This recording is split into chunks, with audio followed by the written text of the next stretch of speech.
Hey guys, welcome to Living in Our 20s. Today I am joined by three beautiful women.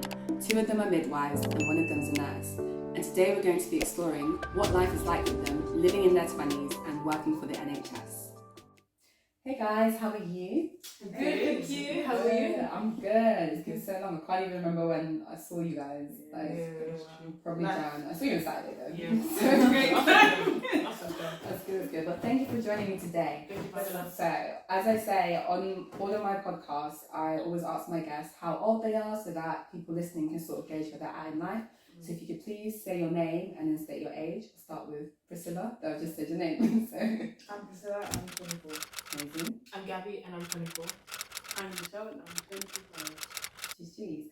And what do you guys... Okay, we're going to first start with our midwives. So Gabby and Priscilla, you're both midwives, right? Mm-hmm. So could you just tell us a bit about what your day-to-day job entails, like what you sort of do as midwives?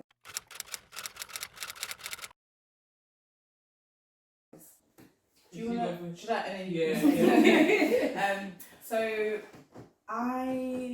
Yeah. So midwifery is actually quite broad. So people think that we just deliver babies every single day. That's literally what I thought it was. It's what most people do, which is fair enough, but there's a lot more to it. Okay. So we're responsible for the care of women from the antenatal period. So as soon as she finds out she's pregnant and informs us till up to 4 weeks after she's had the baby. Yeah. So that's quite a long actual period of time.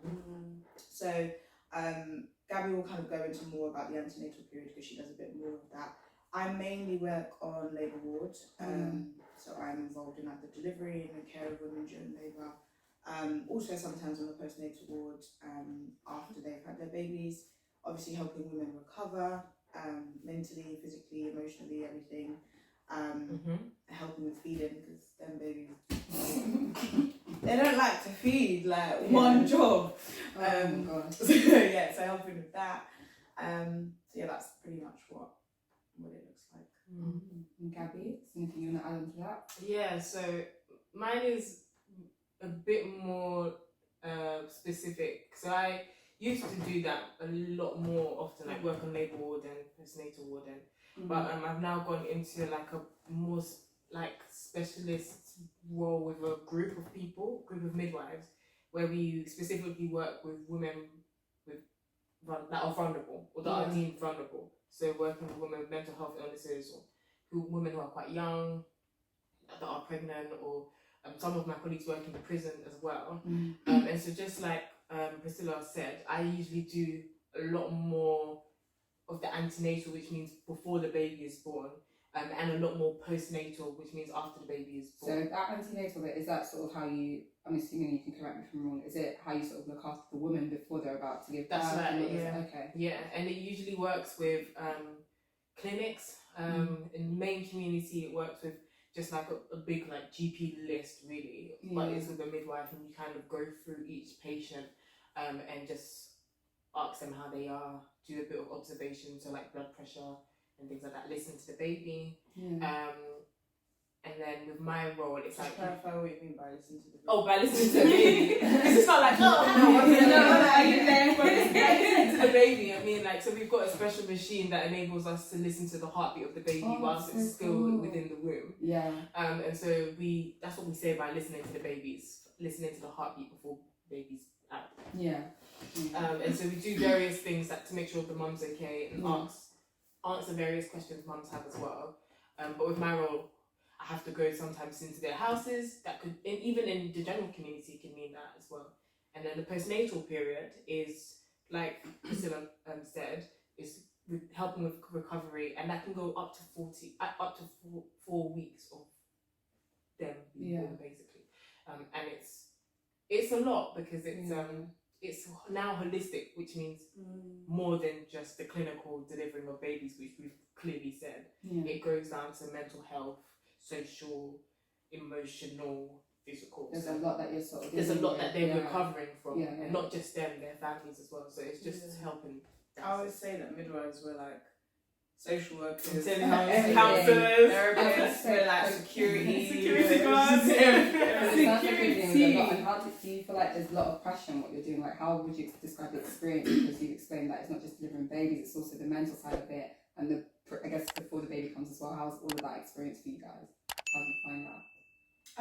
Yeah, I think it is a lot of responsibility. I think one of the ways in which I'm able to cope with it is I don't think too much about that, if that makes sense. Like, I get that it's a huge responsibility, but I think if you keep thinking, oh my God, this is such a huge responsibility, you'll just be anxious all of the time, because we're humans, do you know what I mean? So I think I just try to focus on what I'm doing in that moment, and remember that, okay, this is what I'm trained to do, this is what I'm capable of doing, this is what I need to do in this moment. And that just, I don't know, it just helps condense it down to me and makes it feel a bit less overwhelming. But yeah, there is a lot to it, but a lot of it does kind of come just really naturally, and a lot of the women tend to just be able to really trust midwives actually, and just relate to you. So especially in Gabby's role, like, Gabby's brilliant. I always see her patients. So sometimes I'll look after her patient at labour ward, and they'll be like, yeah, Gabby's my midwife. Do you guys work in the same hospital? Yeah, we work in the same that's place. so nice. She's like, she's amazing. I'm like, yeah, I know she's amazing. She's my friend. So, but yeah, like, people will just open up to Gabby. Sometimes Gabby will just ask them one question, and they'll be like, and she'll be like, okay, 2 hours. I need to write that referral. So yeah, it is a lot, but I think the women do just tend to trust us. And have either of you sort of delivered the baby on your own, or is there a team of you? How's that work? Or what was that like? How was that? We deliver on our own. Like, the whole point of midwifery really is to continue with, because the word midwife needs to be with women, right? And so it's to continue with that. It's to try and push forward that as much as possible to avoid any intervention.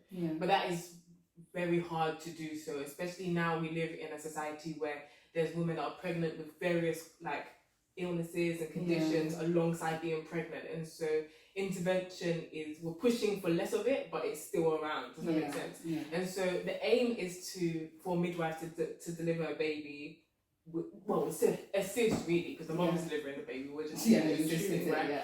But obviously, if there is a concern that we have either with the mum or with the baby, then we have to consider what we call a multidisciplinary team or action, which means just utilising the team around us. So that could be the obstetric doctor, who are doctors that work specifically with pregnant women, or the shift leader, so the senior midwife, or the anaesthetist, the person that works with medication.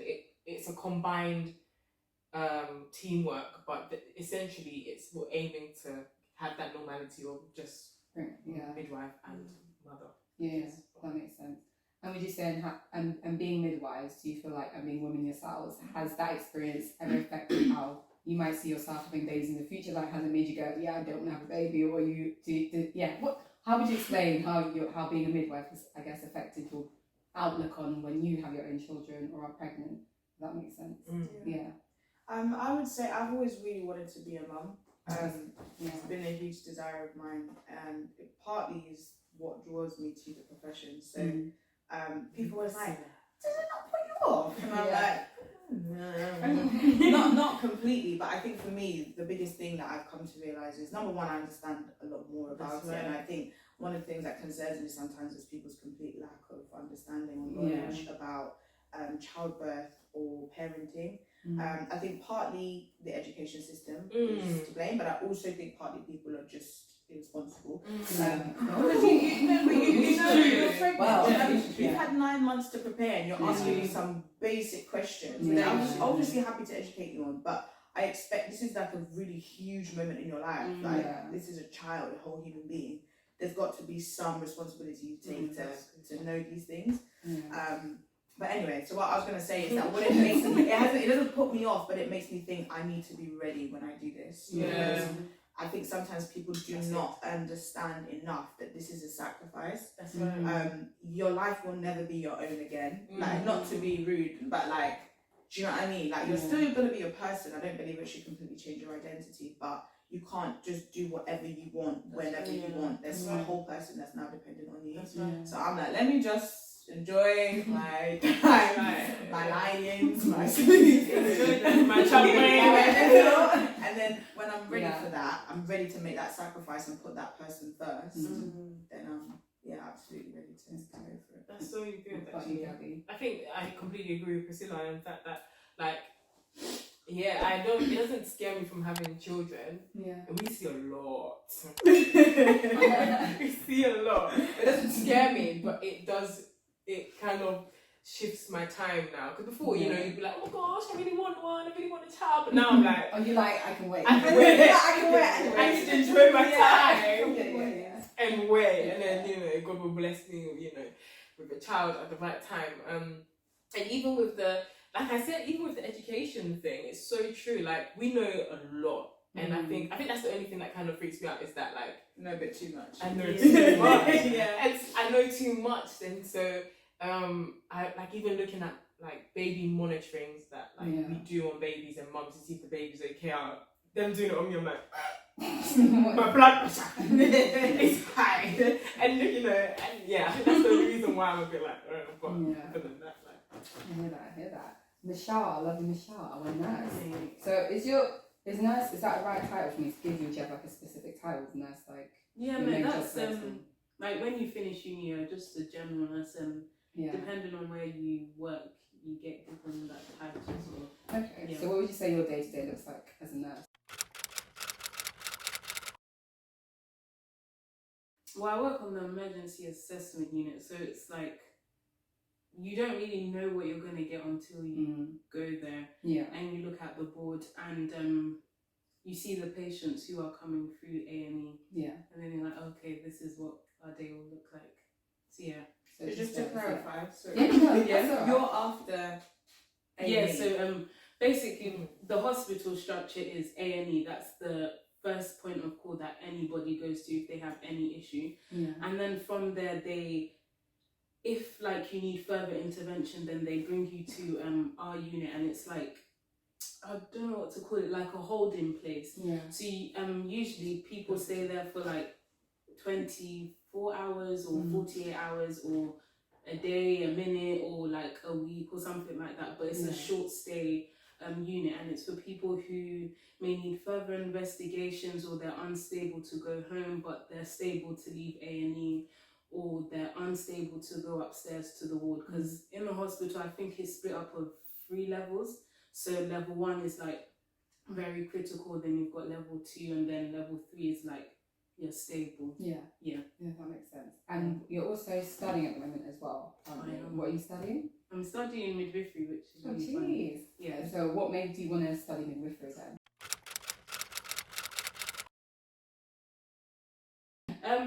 When I was 15, I went to this summer school thing in South Bank, and they were doing like careers and what do you want to do and blah blah blah. These times I was like, oh, I'm not really sure, like anything that can make me famous sort of thing. Like, I was happy to do that. But they had this midwife come and she spoke about her role, and I was like, actually, like, I think this is me. Like, I love people, I love looking after people, and I feel like I have a special place in my heart for women. I'm like, oh, if I can be in a role that can protect them, support them, and also guide them in this journey, why not?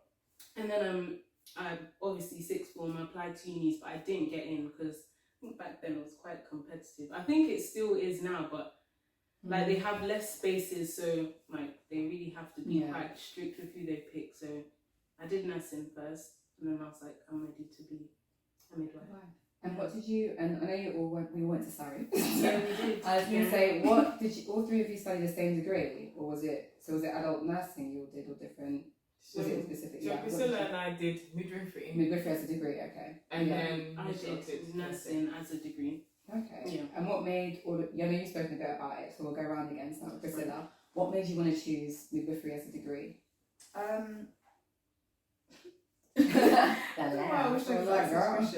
So like I mentioned before, I'd always had a fascination with like maternity and motherhood and all of that stuff. And I didn't even really think about midwifery. Like, I didn't really know what it was. I can't lie to you. It's not something you think about as a kid, really. It's not all concerns with that. But I think it was like at the age of 14 when I then the profession became apparent to me. I think I was watching something. And then I was like, oh, this seems really cool. Like, it'd be nice to be at the start of people's journey to parenthood. But I think more and more as I go into this, I think what I'm actually more passionate about is parenting and actually families. Because I'm like, the start is brilliant, but it's like, that's just the start. That's just the beginning. What really matters is how this child is being brought up and the environment and how that family is. So yeah. What about you, Gabby? That's good. For me, it was a bunch of things. I think it was, at first, it was like, on my days, like, this is amazing. And it's also very spiritual as well, that you're like helping to bring life into the world. And as a Christian, you kind of have that a little bit of impact on encouragement and empowerment, and like not necessarily saying in Psalms 19, but like having that kind of, you know, so I was one of the reasons. And another reason is that actually quite a few people in my family are midwives and nurses.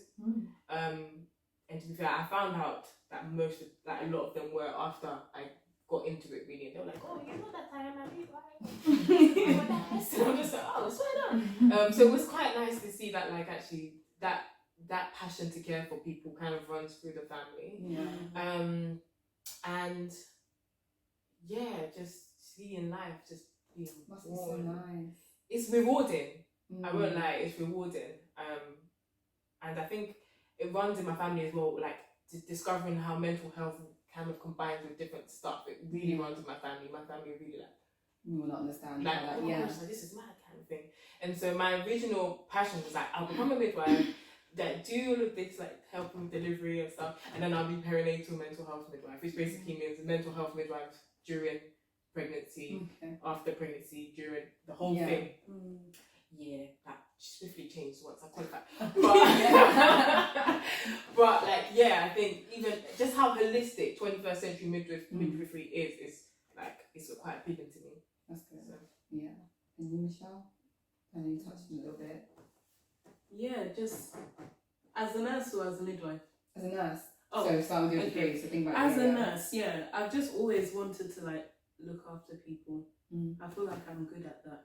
Like, you know, when your parents or your aunties leave like little kids with you, like I was never one to complain. Like, yeah, like why not? Yeah. I've always had that, so I'm like, oh, why not?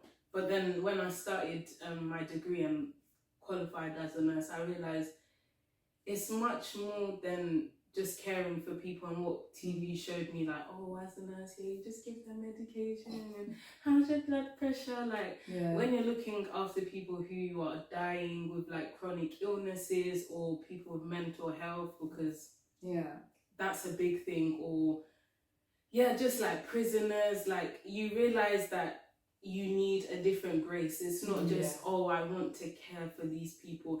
It's like, maybe you've done something that I disagree with, but I'm not now going to be like, because I disagree with that, I'm going to treat you different.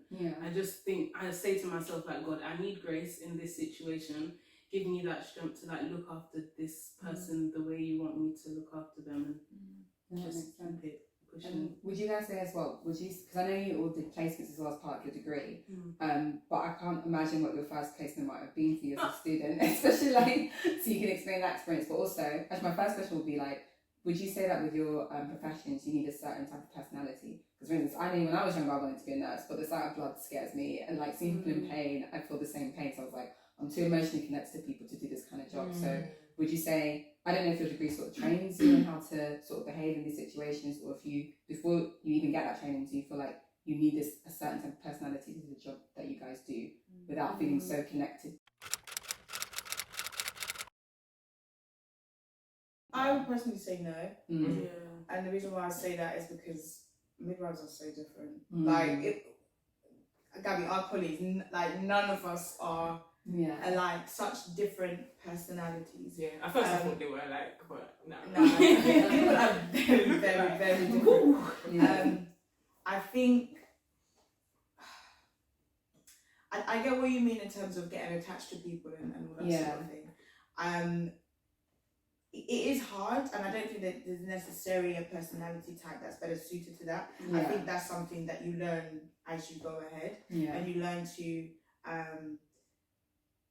feel for people, but also not get overly attached and then you're, because I, you know, even when I first started, that was one of my concerns. I was like, crap, like, you know, if things don't go well, or, you know, things happen, you know, how would I be able to deal with those situations? And I was kept being even like, God, like, I want to stay in this place where I feel for these people and I can empathize and be with them in the moment. But then I don't now go home and then be depressed because of what I've experienced, you know what I mean? And thankfully, I feel like I am still in that place where it's like, I really do get involved, and sometimes I'm literally fighting back tears, you know what I mean? Both happy ones and sad ones, but, and even if I go home and it goes with me for a couple of days, I can still eventually release it and be like, okay, you know, we don't always understand why these things happen, but, you know, it is what it is, and at the end of the day, our job is to be there with women and help them through whatever process they're going through. So I think it was a bit hard. It's harder for me because I think, so with my role, I have a caseload, which basically means there are a bunch of women under my name. And I work pretty much one-to-one with them unless I'm on annual leave or I'm sick. So I think before it was like, exactly like that, where I would get attached, but then not enough to be like, oh, I can't go home and I'm moving on mad thing. But because I work in this, under this caseload thing now, sometimes I do, if I'm not gonna lie, I do get attached because it's like, even people will say, these are your women. Do you know what I mean? So even just language is like, it kind of attaches, and I'm only now kind of like trying to not attach myself too much, because when I first started the role, I was like finding myself on my work phone once I had finished my job, like, I hope this person was okay, and like, and it's because number one, the women, the type of women that I see can be very needy, and so you kind of feel like you need to reciprocate that, not being needy, but you need to help the needy, you know, in whatever. But the reality is that you also need to just stop as well, and you need to kind of cut it. And so like there's like physical things and physical precautions that I try and do to prevent myself from like getting attached in that way. So things like leaving my diary or making sure my phone's turned off, or I mean, there's been times where I've gotten attached to a patient and they're not really reciprocating, like, okay, she's working so hard for me, let me at least like work hard as well. They will still be acting as if you're not looking after them properly. And I've had to give that patient away. I've had to give that patient to another one of my like colleagues, because I was like, I can't give my all anymore for someone who doesn't reciprocate that. And to be fair, I shouldn't really be giving everything because I need some for myself. So like I'm learning that, but I'm still learning. And what and going back to your placements, what was it like? Imagine going back to university when you did your first ever placement. What was that like for you? Because I don't know how much responsibility they give to you, if it's observing. How is that like? Were you like nervous that you might make mistakes? Start with Michelle. I think like in nursing, it's probably the same with midwifery, but when you first start, it's a bit observational, so you like look. But then after a couple of days or weeks, they're like, okay, like, what do you want to do, sort of thing. And I'm like, oh, I don't know, like, I thought we were just here to give tablets. So that was, I swear, like, I was slightly naive, like what I saw from the TV, and even in sixth form, thinking back now, like, they didn't really give you the truth behind what type of career we were going in. They were like, oh, you're doing a great career, but nobody ever told me that I would have to sacrifice sleep at the age of 19 for a degree that's not going to pay me. I'm going there for free. I'm waking up at 4 a.m. Like, nobody tells you that. You're going to, like, at 19, I'm looking after people with stroke. I don't know, like, what that is. And you read theory and everything, but I think with our degrees, you never know the truth or the extent of what you're doing until you're in it. And then that was a shock to me. I remember in my first year, I came back and I think I was like to Gabby, no man, this ain't for me, bro. I was like, what? All of our other mates at uni are there sleeping, having fun. You guys are waking up early. I said, I remember. If we're going to chosen, we have to go home now. We got placement. And it was just like, what? what. Yeah. But I think God always reminded me, like, even though you don't like this and you didn't not that you don't like the role, but you don't like this process, like, you have grace for it. I don't think you need a person, a specific character. Yeah. Like, you don't have to be too loving or too emotional or whatever. Yeah. You just have to be someone that's willing to care. To care and do it. Yeah. That's true. I think. That's true. What about you guys? Can you remember your first placement experiences? Yeah, Michelle said most of it. I think Yeah. it was a huge shock, and we were super young, coming straight from school. Into that, having that much responsibility was super overwhelming. And yeah, when you compare yourself to your mates, it's like none of my mates are doing it. You know what I mean? And I think it was a bit annoying because it felt like, oh, I'm having to grow up super fast. That's right. You know what I mean? We were thrust straight into the professional world. Yeah. Do you get what I'm saying? We had to, it's not like we were in uni and we were still treated as students. You are in a way, but you also have to be professional. You have to turn up on time. You have your uniform has to be making sense. Do you know what I mean? So I think that was like, oh wow, okay. You know, like let's quickly adjust to that. So the first placement, the way they did midwifery, the first placement you do in community, so you're out with the community midwife. That's the kind of antenatal part that Gabby was talking about, doing clinics and GPs. Yeah. And then you go into the wards, into the hospital. So that's like the big one that everyone's super scared about. I was nervous, I won't lie to you. I was like, right, this is a lot. Yeah. And my first placement in the wards was labour wards, so it was intense. But I remember my first delivery. It was like the nicest first delivery ever. Like, Did you actually deliver the baby? No. Oh. So the first one or two you watch, and then the Okay. second one you put your hands on the midwife, and then the midwife will put their hands on top of you just to make sure you know what they're doing. So yeah, I remember the first delivery I ever saw was like a water birth, and it was just so beautiful. So that's a nice start to this, because some people had some traumatic experiences. So yeah, that eased me in nicely. Yeah. That's good. Yeah, I think again, I echo what they said, because you're just like, what? I'm not even getting paid for this. Lack of pay. Lack of pay. The time you have to wake up, all of this stuff was a bit intense.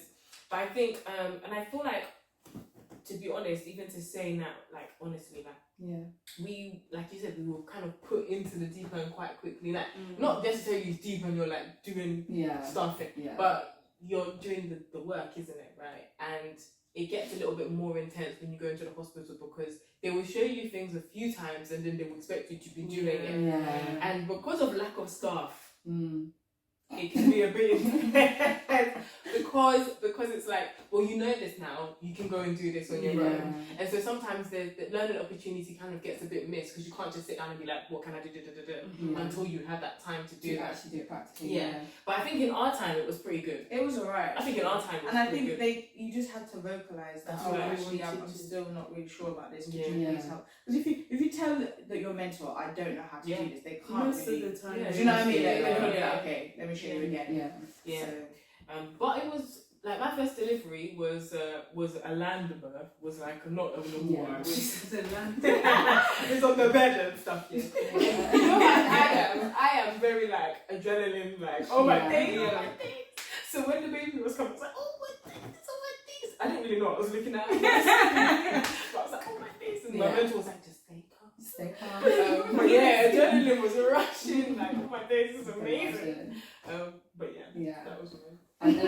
And as you guys just found from like the degree conversation, did you guys ever fear picking your degrees? You'd ever feel like, because I guess as nurses it's sort of quite clear, you do your degree, you do your placements, and I guess out of all the degrees in the world, it seems like you're able to get straight into a job afterwards. Did you ever feel like, oh my gosh, this is going to be my life for the rest forever? And were you ever scared of that?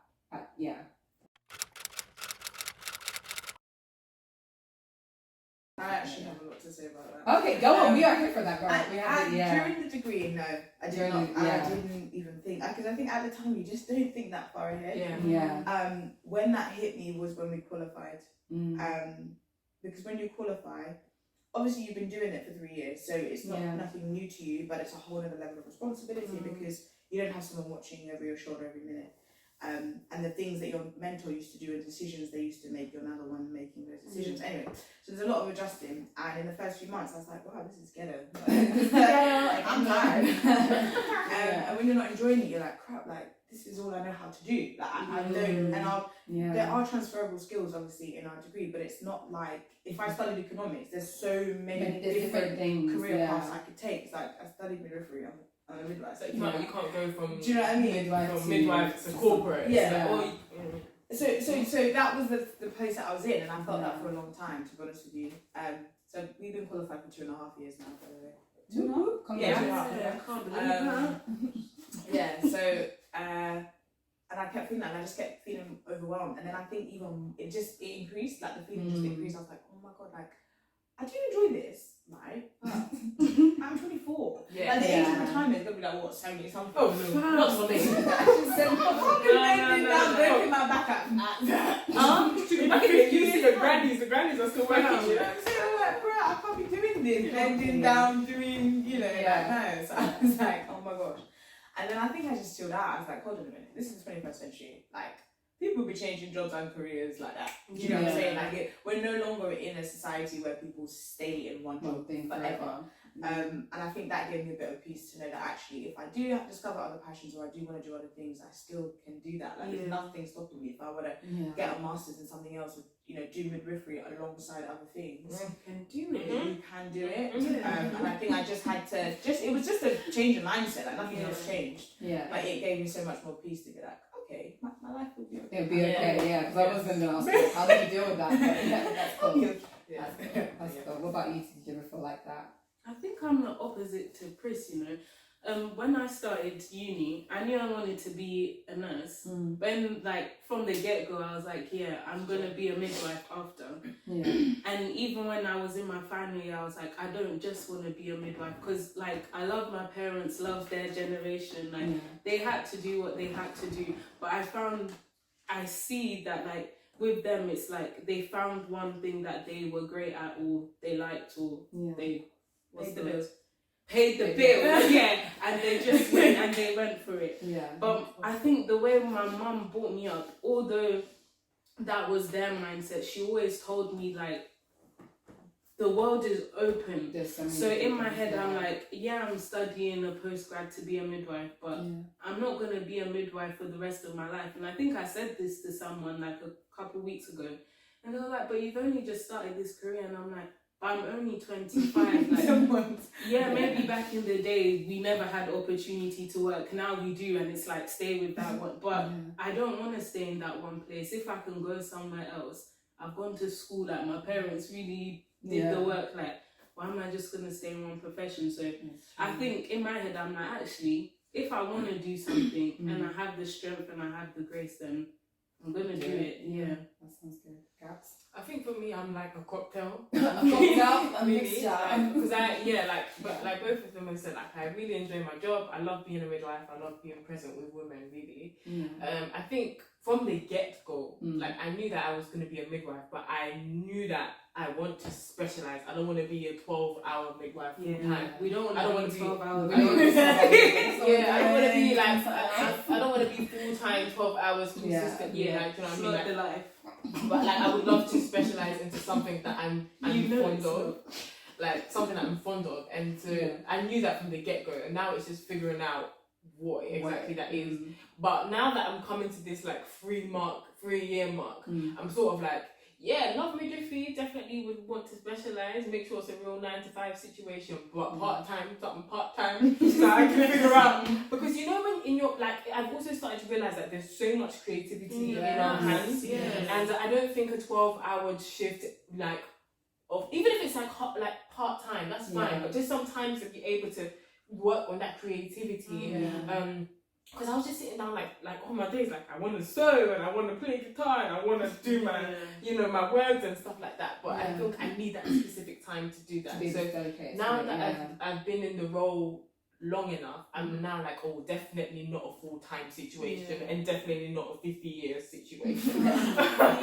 Side hustle and midwifery. Come on, we can make it work. So much more. Yeah. I think that's what it is. It's like So there's so much much ability in everyone. Yeah. And I think we as humans are so multidimensional, multifaceted. Like, there's so many things that we could do. And just so people understand as well, when we talk about our shift pattern, so you get that. So our shift pattern, we should work 3 or 4 days a week. I speak for myself, it's slightly different for Gabby. And we do 12.5-hour shifts, right? So people are like, yeah, but you get days off, so you should be calm. Okay, let's those days off. Our recovery, Honestly. cooking, Jimmy. cleaning, washing the clothes. washing laundry, church, trying to get some prayer in. Prayer life. From prayer life, everything. And then maybe try to see one friend. Exactly. Oh, in that month. Oh, so yeah, this is my day off. Yeah, let me know if you can meet me. Yeah, honestly, try to organize stuff. Yes. So yeah, that's what it looks like for shift workers. So yeah, there isn't a lot of time. And you guys graduated 2019. 2019. Yeah. Cool. Oh, 2019. Our graduation was last year. Just Corona. Oh, you graduated 2019. Oh, Oh, yeah, because nurses, your graduation is a year later. Yeah, and then so your Corona. graduation should have been 2020. Yeah. It was 2021. Yeah. Okay, so you worked and you were all working quite a lot during the pandemic as well, weren't you? Yeah. Pandemic How days. was that? Graduating, pandemic hits 2020. You're working, you're put straight into the workforce. How was that experience for you guys? Like, yeah, how was it? It was Yeah, mad. versus. No, wait. Yeah. Okay. Yeah, it was mad. Do you know what? Yeah, it was crazy because it was just like Yeah. everybody's getting COVID.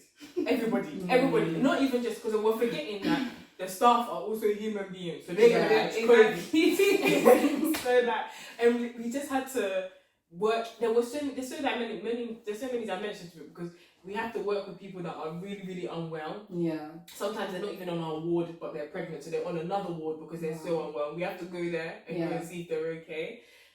Not enough staff because everybody got COVID. They got COVID. And then also the PPE as well. I was going to ask you, was it true that it was really like... It was visor and then mask and then gown. But that happened well. Like when it first started, I don't know, but in nursing, we were going into like COVID days where they were doing these oxygen, and then we were going with my face smiling. You're right, like can you breathe, sort of thing. But you don't wear masks. Fam, like when COVID first started, I swear, if it wasn't Jesus, Were we wearing masks? You weren't wearing masks? Like when the pandemic I first know we hit, had a shortage. there was a shortage, then they were expired. We had a shortage. It's true. Yeah, I can't. There was a shortage. It was ghetto, right? Yeah. So when it first happened, Yeah. like the minute lockdown was announced, I was actually on annual leave. So I was at home with my family, and I had to isolate with them because my sisters were a bit unwell. And then I remember like coming back. And I was just like, is this the apocalypse? Like, on labour ward, there was like these blue sheets. Like alien. Like there was these blue sheets on every door. Every It was really weird. And then you had the PPE. It was hot. Yeah, I actually fainted in a delivery room. Oh my so that was a brilliant time. Wow. Yeah. It's like the time I said, why blackout. didn't you tell me you fainted? And he was like, well, I just fainted. What was that? Was it just because everything was just too much? I was hot. Yeah. We hadn't had our lunch yet. Yeah. And I walked in like, hello. It was actually really funny afterwards. In the moment, it was not funny, but afterwards it was actually hilarious because the things I knew, because I sometimes feel quite faint, right? But I've never actually fully blacked out like that. You were with me the other time I fainted actually at home. I feel like, what was that? Yeah, that was because of dissertation. Oh, Anyway, right. we'll leave that one there. Where was it? That one. So wait, what happened? So I was in the room with the woman, she was pushing, and my shift leader was there helping me do something. And I said to her, I was like, what's her name? I feel a bit faint. No, so I feel a little bit funny. Like, do you mind just staying in the room while I pop out? And then she wasn't looking at me. She was doing something else. She's like, I've got to go. Like, I'm really busy. And then that's what I remember. Then I was on the floor. And then I remember hearing my shift leader shouting. You're like, can we get some help in here? The midwife just fainted. And then everyone comes running in, and I was like, oh my gosh, guys, like, I know you're trying to help me, but can we all get out? Because this lady is trying to give that. It was just so awkward, but really funny at the same time. Anyway, so that was PB. It was hard. It was good because we were able to go to work. Yeah. And I think actually mentally it was nice to actually get out of Yes. the house. Did you have to get? I don't know. Because I know you guys were living together. Were you? Because I'm going to ask, did you have to stay away from your families quite a lot because of Yeah, we had to. When we first first started, we did for a bit, Yeah, we did go. How was that? Did you miss them? Were you like? Were you I think kinda it used was to it? hard. No, it was a bit hard. My 'Cause parents were really like, try, just come. Don't worry about us. Yeah, it was. I think it was hard not being Yeah. able to go home at all. Yeah.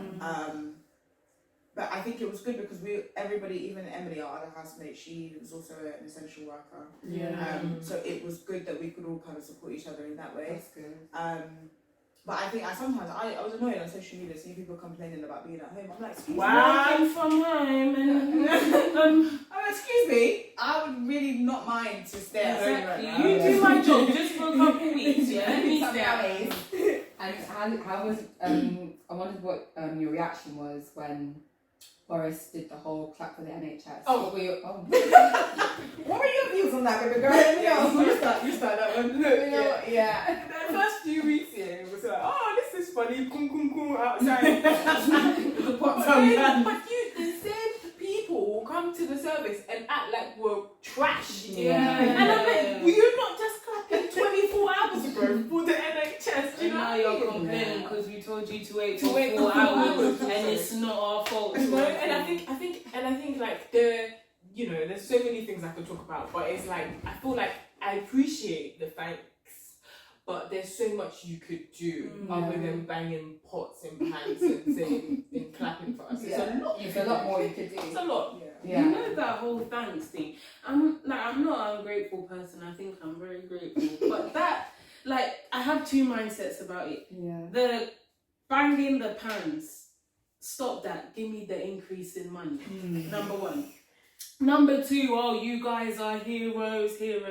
Shut up. Like, this might seem so rude, but be but honest, the it's reason fine. why I It's fine, hated that term was that, as we said, we're young. No one thought that, we would come into a job where we might lose our lives or like where we were very, especially at that time, we were very high risk and people are clapping, you're a hero. I'm like, listen, Jesus died on the cross for that. No one is about to sacrifice for anyone. We were just doing our job. Exactly. And no one knew before we were doing our job. Now they're hearing people are dying. Oh, you're a hero. We're heroes from the get-go. Fam. From the time we said yes to being a nurse or midwife. And do you feel, and in general, do you feel respected in your jobs, or do you feel like since the pandemic people start to respect you a bit more, or not much of a difference? Yeah.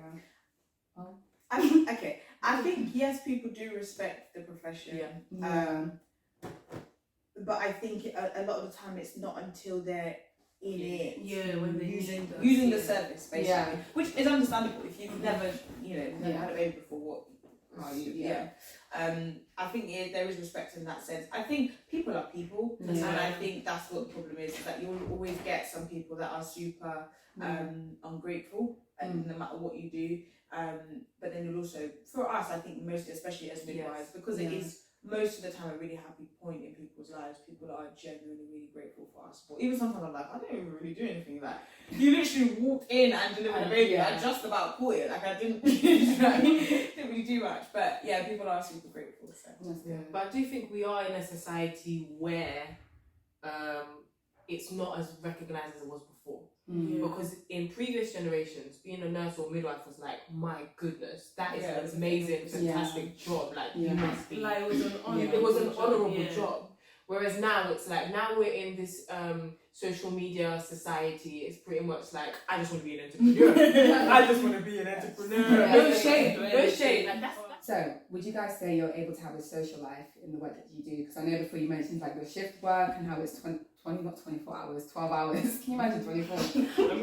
Do you feel like with the shift work you do, you're able to have a social life outside of it?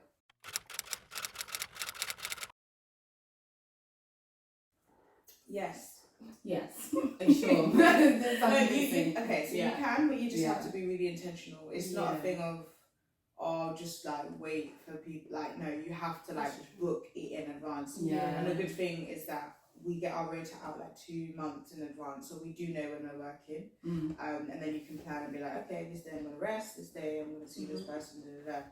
Obviously, when we first started, it was hard because we had 5 or 6 months and then we're on lockdown, so there wasn't really any socialising. So I think it's not really been until the last few months that we've kind of got into the swing of like balancing our lives and socialising. But yeah, no, it is possible. Would you guys say the same as well? Yeah, I think it is possible as well. Just like Priscilla said, you have to be intentional.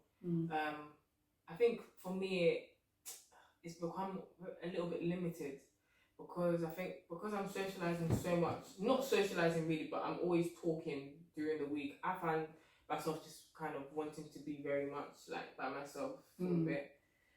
Is that talking at work or talking as in I mean, yeah, friends? you spend your whole day talking to people, yeah.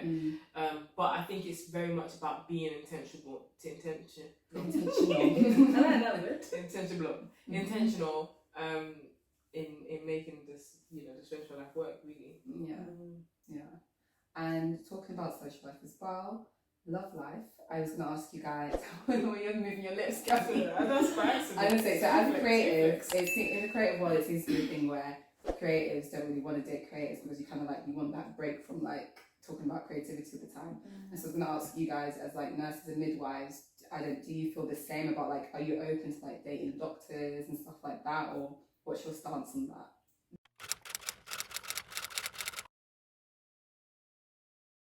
No. Oh. Wait. Sorry, I was speaking for myself. Okay. I've never wanted to marry or date anyone in the NHS. Why? So I think for me, I was just thinking about it realistically, and this was kind of before I started thinking about the fact that I would be doing other things I would be free at some point in my life. I just think if both, like when we have children, right, both your parents are shift workers, like you don't have any person that's there on a schedule, on a stable timeline. I didn't want that. Like doctors being on call and all this malarkey, like I'm not really interested. And they're not actually that rich. Oh. No, not that we're here for the money. They are, but they get taxed. Half of their money goes, you haven't even seen it. So true. That's probably more why for me.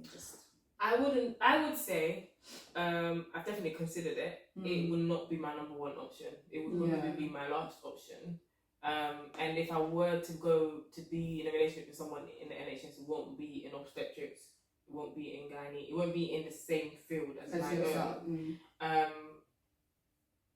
It's not ideal, but I don't know what could happen. That's true. It's not ideal at all. I wouldn't want it to be like that, but I'm not gonna close that door completely because I don't know. Maybe when I do end up being in a relationship, I might not be in midwifery anymore, or they might not be necessarily in shift work or in on calls anymore. It could be consultancy where they're maybe on call once. Different things could happen, or they could be a physio and they're just working at home all the time. But I mean, I'm not saying they do that. I'm just all the physios were like, what? All the physios are thinking, I'm not saying that they do that, but like I'm just like I'm just giving examples that some things could shift. I personally would. What's going on your words today? I'm hungry. Would not want to, but I don't know what could happen. Yeah, I agree. Like the same thing. I wouldn't want to date someone in healthcare just because I think seeing my mum, she was at home until like my younger brother went to year 3. Yeah. So I've always seen my mum at home. Not saying I want to be a stay-at-home mum, but I want to be present. I want my children to know I love them. I want to do stuff with them. I want to do milestones. I don't want them to say, oh yeah, my mum never came parents' evening. My mum never came to my... the way I know myself, I feel like my children are going to be just like me. Yeah. So those things are going to be big for them. So I'd want to be there to celebrate. And if I'm doing shift work, my husband's also doing shift work, where's the time for love? Yeah. Not saying that you guys don't. If you have love in your marriage, is great. But like... No, I get what you mean. It's just people can make it work. People do it. But just for you, so no. Unless the Lord says otherwise. But for now, Has there ever been anybody who works in your field that sort of caught your eye and you're like, oh, no, Gabby? I feel like nursing and midwifery is very female dominated. Oh, fair enough. So there's not really men there, but if there's men, they're usually doctors. Yeah. But do you also feel, I guess it comes up to the social question, outside of your work, do you feel like you get to socialise with other people? Or do you feel like it's always, I don't know, I don't know how close-knit the sort of nursing community is. So like, if you're not working, are your friends also nurses that you're sort of socialising with, or do you feel like your social circle's quite different? I think they can be quite. I think although we live in a household of frontline workers or whatever, essential workers, I think in our individual lives we each have a quite mixed group. Like even if it's like. To be fair, the only nurses and midwives I really know are the ones that are sitting around me. Everybody else kind of does something. Does normal jobs. Or like you. Normal job, yeah?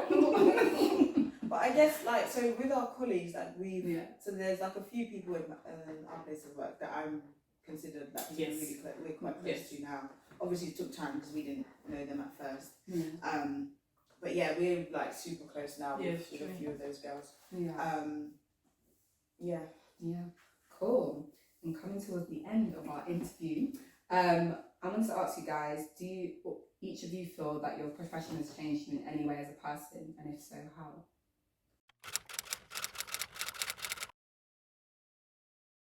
I think it's changed me definitely as a person. I'm beginning to see the dynamics of people's lives, not just from a midwifery physical point of view. And I'm beginning to see how beautiful a person's life could look from the first glance. But when you go deep into the social life and into the mental health, stability and all of that stuff, it's crumbling. And so I think like it's changed me, so I don't just look at people like, oh, they look great. I'm like, I hope they're okay. Like I hope that, you know, they are as great as they look from the outside, you know. And it's made me see like pregnancy and sick people different, because it's not just like people that are very delusional because they just want to cause you havoc, or people that are just annoying because they want to cause you pain or whatever. It's because they are in pain, or they are, you know, sick, you know. So I see people in that light as well now, rather than just annoying people. Priscilla? I would say I've matured quite a bit as a person. I think, like I was saying before, having to be very aware of what I'm feeling and what is going on in my mind, and keeping very close track of that in order to not get swallowed in to everything that goes on. What else? Yeah, I think as well, it's just made me really appreciate family and the dynamic between that, and made me really want to do it well. Do you know what I mean? It's just like, you see people and you're just like, oh God, you know, like, not to be rude, you just, you see some children and you're just like, this is so sad, because this is not the start in life that you should be having. Like, some of these babies, I'm like, can I just take you home? Because, do you know what I mean? It's just, it's really sad. But yeah, it makes me, I guess, really think about that and for the future, and want to make sure that I do as best as I can. Great. Michelle? I think with nursing, it's made me very self-aware. So now, I think similar to Priscilla, like, when I was younger, I didn't really process emotions, like it would happen and I'll just push it under. But now I'm aware of how I'm feeling, and I don't suppress it. I acknowledge it, I take it to God, talk about it with people, and then like I move on. But it's also shown me that, like, especially nursing, when most people access your service when they're really sick, even if that's like the last time you will meet that person, you actually have an opportunity to, I don't know, cater their care to them. Like, I always, some of my colleagues are like, oh, you're always so patient and you're so kind. I'm like, listen, if you knew what was inside of me, like, it would be like, because you're human, you get stressed, you get tired. But every time I go to work, I say to myself, God, let me treat these people as if it was my mum, my dad, or my siblings. If I think like that, it doesn't matter how annoying they are, it doesn't matter how short staff we are, I'm not going to be like, oh, forget this, because I'm going to give my best. And that's why I don't like, I don't like to see favoritism in the healthcare, whether you're black, you're white, or whatever belief you believe in. Just treat people the same Just way. the same, yeah. Yeah. Which is like appreciated. So, Were you going to say something? just to add, I think also, I think you guys can agree with me on this, is that it's really opened my eyes to my health. Yeah. And seeing it like, okay, I need to make sure I get myself checked up, because there's so many people that you see and you're like, wow. Not like, oh, I don't want to be like that, but I don't want to be in such a situation like that. And so getting yourself checked up, especially as a young black woman, you know, there's so many statistics that we're on, pretty much, like, you know. And so it's just making sure that we're fit, we're well, in preparation for giving birth or having children and stuff. So. And what advice would you guys give to somebody who's considering your profession at the moment?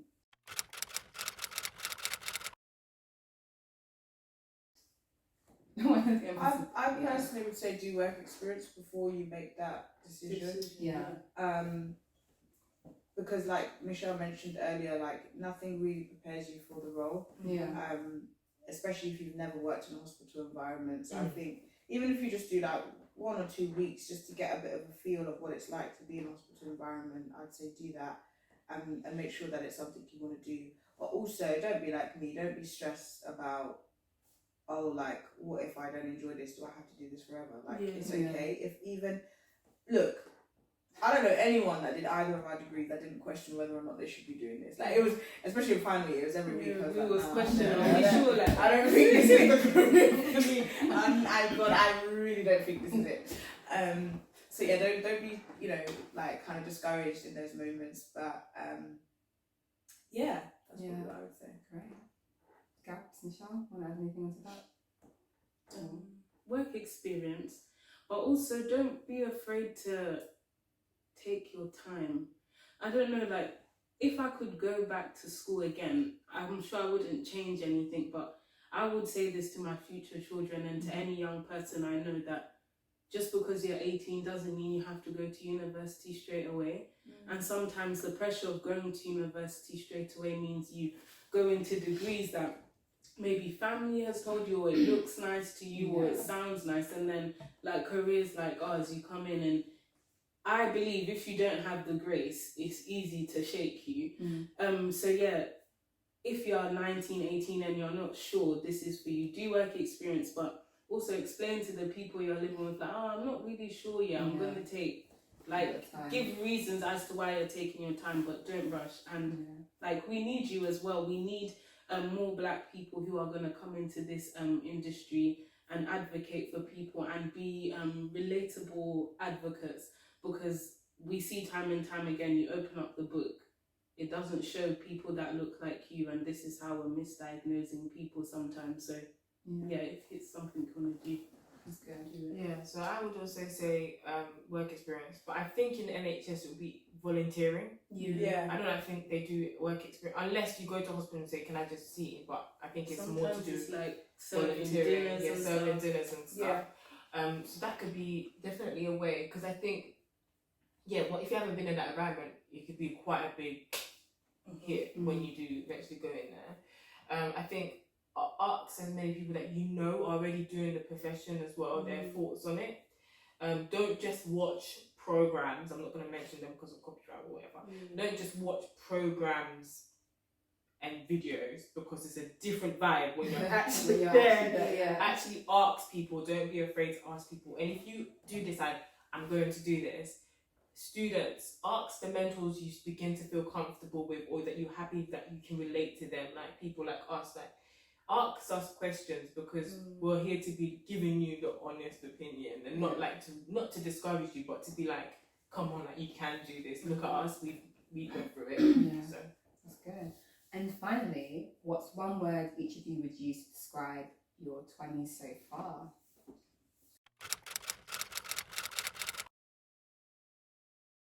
Michelle? Ooh. I'm going to start with you. What's one word you'd use, or what comes to mind first?